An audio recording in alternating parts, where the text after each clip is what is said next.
Всем огромный привет! Мы сегодня поговорим о влогах канала Лена и Ваня Лайф. Ну и пока я буду рассказывать, что у них произошло, вы ставьте лайки, пишите комментарии, подписывайтесь на наш канал. И, конечно же, жмите на колокольчик, чтобы оставаться в курсе новых обзоров. Ну а мы переходим к влогам канала Лена и Ваня Лайф. Поехала Лена по просьбе своих зрителей показать ту квартиру, которую эти самые зрители сдают. То есть в качестве такого вот рекламного хода, да. Ну, смотрите, есть еще одна квартира, и, может быть, кто-нибудь из зрителей Лены снимет. Ну, возможно, кто его знает. И показывает квартиру, вроде все как всегда, ну, обыкновенная квартира, да. Ну, Лена говорит, тут диван есть, и он выездной. Думаю, это как? Дивану разрешили выезд за границу? Здорово, дивану повезло, диван выездной. А есть еще не выездные диваны, видимо. И вообще какая-то вот есть мебель выездная и не выездная, ну, по мнению Лены. Почему не сказать выдвижной какой-то? Ну, как-то обыграть это. Ну, не выездной ведь. Вот. Ну, и говорит о том, что гулять теперь будут каждый день. Каждый вечер будут гулять под окнами этой самой квартиры. Думаю, ну, а как же набережная, как же променад? Ничего не понимаю. А теперь тут будете гулять? Ну, хорошо, гуляйте. Посмотрим мы, конечно, где вы в итоге будете гулять. Куда вы будете ходить. Да, Лена именно так и выражается. Говорит, я пошла ходить. Ну, иди ходить. Зашли в обувной магазин, и Лена выбирает там все кроссовки. Вроде выбирает с одной стороны, с другой стороны, говорит, у нее и так их достаточно. Действительно, она показывала. Там действительно можно открывать уже дома у Лены магазин по продаже этих самых кроссовок.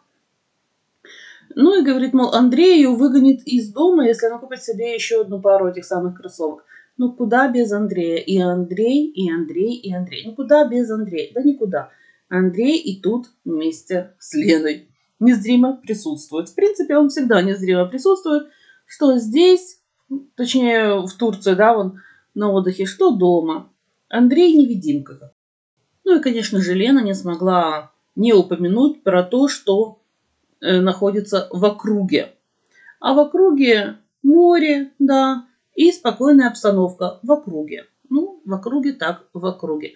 Такое ощущение, что Лена не слушает обзоры, не читает комментарии. Я уверена, что ей пишут в комментариях, что так не говорят. Можно сказать, вокруг как-то, да, или в принципе обстановка спокойная, без этого самого в округе. Но Лена как Лена. Лена остается верна себе.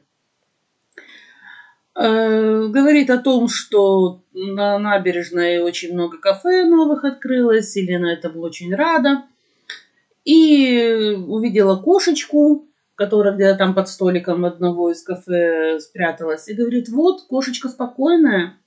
И Лена тоже спокойная. Но иногда и кошечке, и Лене, главное Лене, хочется почудить, как любому другому человеку. Ну, не знаю, как-то вот странно это слышать от взрослой женщины, от мамы подростка, да, 11-летнего, будем так говорить. Что значит хочется почудить? Вот это я не совсем могу понять, конечно. Но почудить так почудить. Никто не вправе ей запретить чудить. Хотя, насколько мы знаем, и так достаточно часто Лена чудит. В основном она чудит, когда она называет вещи не своими именами. Ну или когда она решила вылечить своего ребенка от ротавирусом Кока-Колой. Вот это очень странное было лечение, но об этом, конечно, чуть позже. Могу сказать, что Кока-Колой можно вылечить ротавирус. Это забегая вперед. Даже не столько вылечить, сколько, ну, может быть, поддержать водно-солевой баланс в организме. Выпустив оттуда газ, Лена это сделала. Но только в том случае, если пить в умеренных количествах, а не в тех количествах, которые вот Лена предложила Ване выпить. Ну, слава богу, Лена смогла, ей хватило благоразумия не покупать самую огромную бутылку, а такую средних размеров. И если у ребенка нет ожирения, нет лишнего веса. Но, к сожалению, у Вани мы не можем сказать, что этих всех критериев нет. Все это есть, и еще и Кока-Кола. В общем, я так думаю, что Лена вообще не понимает, что она делает со своим ребенком. Но, конечно же, об этом чуточку позже. Все расскажу. Ну, а пока Лена ходит по набережной и говорит, вот, хорошо, что есть майки и футболки. Футболки можно поменять на майку. И вообще в майках очень удобно, очень комфортно. И ей, и Оксане, к слову, да, И почему именно в майке ей комфортно и удобно? Потому как в майке все проветривается. Думаю, нормально, мол, в футболке ничего не проветривается, а в майке проветривается. То у Лены проветривается все, когда она на велосипеде ездит, если я не ошибаюсь. Ну, а сейчас вот в майке все проветривается, когда она ходит гулять по набережной. Правильно мне написали в комментариях, что мы в наше время мылись. А теперь вот проветривать все надо. Говорит, что ее мысли ее скакуны. Ну да, кто бы сомневался, Лена перескакивает с одной мысли на другую. И говорит, сориентироваться на одной мысли у нее, мол, не получается никак. Ну почему сориентироваться? Сосредоточиться на одной мысли, но никак не сориентироваться на одной мысли. Но Лена, повторюсь, она остается верна себе. Вот чудит Лена, чудит как может. И еще, где очень понравилось, как Лена сказала, вот вы знаете, я вам не дам номер телефона хозяйки этой квартиры, вот здесь на ютубе, но пишите мне на почту. Почту свою дала, говорит, пишите туда, мол, я дам номер телефона, а то мало ли, мол, идиотов хватает. Лен, так туда могут тебе на почту написать те самые, как ты выражаешься, идиоты. Правильно, абсолютно любой человек может написать тебе на эту почту. И ты точно так же, как и на ютубе, точно так же ты и там дашь тот номер телефона. И хозяйка этой квартиры абсолютно не застрахована от звонков всех людей, правда, всяких разных. В том числе, как ты выражаешься, и идиотов. Как-то странно. Вот я же говорю, Лена продолжает чудить. И я смотрю, чем дальше, тем больше. Хотя Лена утверждает, что иногда только хочется почудить. Но я так думаю, что да, Лена иногда не чудит, а в большинстве своем все-таки чудит. Лена немного неправильно сказала. Ну и пока нам все это Лена рассказывает, мы видим в отражении балконной двери силуэт Оксаны. Оксана тоже что-то снимает. Вот они снимают одновременно. Что Лена, что Оксана. И я уверена, бывают такие моменты, когда одна снимает, что-то говорит, и другая снимает, тоже что-то говорит в этот самый момент. И я так полагаю, они все-таки друг другу мешают. Но опять же, это мое мнение, возможно, не права, возможно, кто-то снимает видовые виды, извините, так говорит Лена, да, эти самые видовые крыши или еще что-либо снимать молча. Ну, а другая сестра в это время снимает и говорит что-то. Не знаю, возможно так, возможно нет, но то, что им двоим на такой маленькой площади неудобно снимать свои влоги, это 100%. Вот как по мне, таким в идеале вообще жить где-нибудь в гостинице, остановиться, да, в разных номерах и желательно в разных частях города, чтобы одна снимала одно, другая снимала бы другое, и друг другу не мешали бы, и монтировали тогда, когда им удобно, ну и так далее, и так далее. А вот жить все вместе, всем хором в одной квартире не особо большой, ну не знаю, не знаю. Ну, им так удобно, наверное. Ну, а дальше Лена блещет своими знаниями поэзии, да, и говорит, снимая обувь, говорит, не выдержала душа поэта. Ну, что-то мне там со стельками произошло в ее кроссовках. Думаю, Лена не вынесла душа поэта. Вот все переначивает на ходу. Ну, Лена, да, Лена остается верна себе. Наверное, по принципу, она живет где не дочую, там напридумаю. Ну, вот вы знаете, меня поразил Ваня, да. Он деньги считает. Причем та самая задача на вычитании была, как и в самолете. Только в самолете гораздо проще была задача. Там в пределах, я сейчас не скажу точно, 20, по-моему, был устный счет, да, на вычитание. А здесь 700 рублей, 800 рублей, в общем, в пределах 1000 надо было что-то вычесть. И вот Ваня вычитал в уме, да, вы знаете, и неплохо у него это получилось. Он вычел что-то там. И Лена говорит, вот математику учит Ваня на деньгах. Ну, действительно, деньги Ваня должен уметь считать. Зачем умеете решать задачи? Не надо. А вот деньги считать надо уметь. У Вани это отлично получается. Ну и завтрак. Конечно же, завтрак приготовила мама, пока Лена ходила туда-обратно. То она ходила ходить, то она еще куда-то ходила, то в магазин забежала. И вот, вы знаете, открывает Лена кастрюлю с кашей и говорит, да, непредставительно завтрак выглядит. Лен, ну, вообще-то говорят, непрезентабельно, если ты хочешь уже как-то блеснуть таким вот словцом. Непрезентабельно, с одной стороны. С другой стороны, осталось бы ты дома, да приготовила бы ты этот завтрак. И он бы у тебя выглядел и представительно, и презентабельно. И все бы с удовольствием ели, потому как аппетитно все выглядело бы. Почему что сама этого не сделала? Нет, ты взяла с собой маму с тем, чтобы мама кашеварила. Ну, вообще не жалеют абсолютно свою маму. В Васильке И мама, и Оксана, и Лена. Вот теперь вот каждый раз говорят, наш любимый Василек, куда мы без него? Мы все одеты в продукцию фирмы Василек. Ну, наверное, это правильно с точки зрения рекламы. Я так думаю, что Василек им поставил условие почаще надевать продукцию их компании. И вот теперь даже в Турцию они с собой взяли этот самый Василек. Правильно делают. Пошла Лена и Оксана в хамам. Очень рада, довольна, что всего 30-40 евро стоит эта услуга. И, мол, 100 евро стоит в отеле, а здесь так дешево, так хорошо. В общем, всеми силами пытаются доказать, как мне кажется, самим себе, что в отеле им было бы хуже остановиться, чем в квартире. Ну, не знаю, каждому, конечно, свое. Но, опять же, я не уверена, что 100 евро в отеле. Основываясь на своем опыте, могу сказать, что 30 евро в отеле стоили те самые процедуры, которые вот проделала Лена с Оксаной. Ну, возможно, сейчас вот цены слегка поднялись, но тем не менее, не думаю, что в 3 раза. Говорит за завтраком Лена, когда вот Ваня, кстати говоря, ел наггетсы, Лена ничего не сказала, мол, не надо в таком количестве есть, остановись и так далее, наггетсы не совсем полезная еда.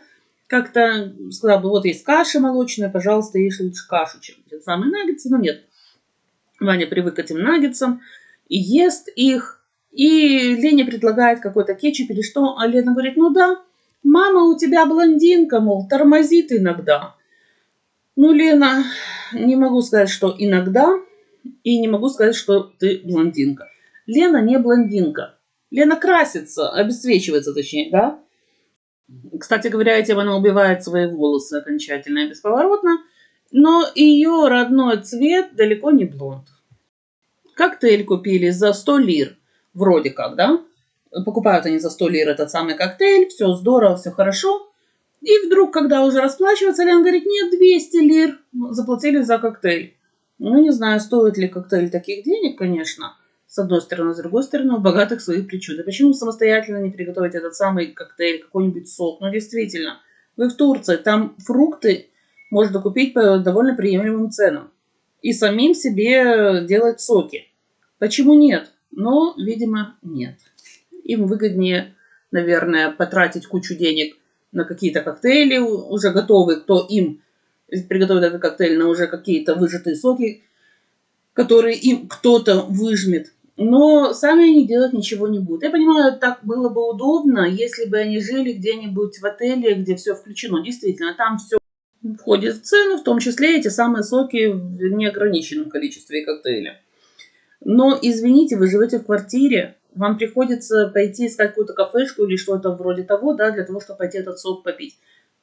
Почему бы не купить себе соковыжималку самую-самую простую и делать себе столько соков, сколько захотите, из тех фруктов, из каких вы захотите. Это будет в несколько раз дешевле, я вас уверяю. Но нет, надо показать, какие мы богатые, и с легкостью можем позволить себе заплатить 200 лир за коктейль. Ну, а у Вани ротавирус. Ротавирус то ли от того, что он в бассейне перекупался, то ли от того, что он воды этой наглотался, то ли от того, что ел немытые фрукты, не знаю из-за чего, но тем не менее. У него ротавирус, и, конечно же, надо с этим что-то делать. И тошнит его, и рвет. Конечно, жалко пацана. Очень жалко, и, конечно, Лена должна предпринять какие-то действия. И она предприняла. Она купила ему Кока-Колу. Да-да, ту самую Кока-Колу, которую я говорила в начале своего обзора.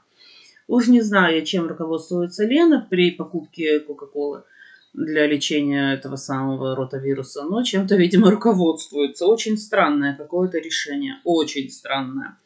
Вместо того, чтобы крепкий чай заварить ребенку, да, ну, какая-то диета на сухариках и так далее. Нет, этого всего нет. Конечно же, надо обязательно дать ребенку эту колу, не учитывая его вес. Кстати говоря, о весе. Вес у ребенка в 11 лет 60 килограммов. При норме 30-35, пусть 40. А вот более 51 килограмма, если ребенок весит в 11 лет, то это намного выше нормы. Да, норма около 40, будем говорить, а более 51 уже выше нормы. Но 60 это вообще запредельно. Но Лену это ни в коей мере не волнует. Лена считает, что все правильно она делает. И даже когда он болеет, она его поет вместо минералки. почему-то Кока-Колой, хоть и без газа, но тем не менее. Очень странное решение, конечно. Может быть, от того Ваня и весит 60 килограммов в 11 лет, что вот лечит его как-то вот Лена странно. Конечно, не помогло это лекарство, и пришлось Ваню везти в больницу. Хорошо, у Лены была страховка. В больнице попытались Ване поставить капельницу. Конечно, не получилось, потому как обезвоживание организма. Говорит Лена, 4 раза пытались поставить эту капельницу, и ничего не получилось, целых 4 раза. В общем, Ваня намучился. Могу себе представить того ребенка. Конечно, он намучился, да. Это неприятная процедура, но она была необходима. Была бы необходима, да. Хотя, в принципе, вот делали с тем, что укол поставили и отправили домой. Но Лена, когда они идут домой, говорит, вот, было очень больно Ване и было очень громко. Могу себе представить, как Ваня верещал, наверное, на всю больницу. Кошмар какой-то. Как будто бы маленький ребеночек. Ну, а Лене надо подшить, точнее не подшить, а на пятно поставила свою любимую маечку какую-то. А Оксане надо подшить шортики. В общем, нашли не ателье, там вроде как им пообещали за приемлемую цену все это сделать.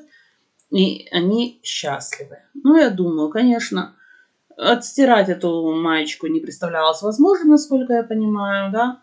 Ну и, конечно же, самостоятельно подшить, просто прострочить. Ну, можно было просто подшить руками, да, эти самые шортики.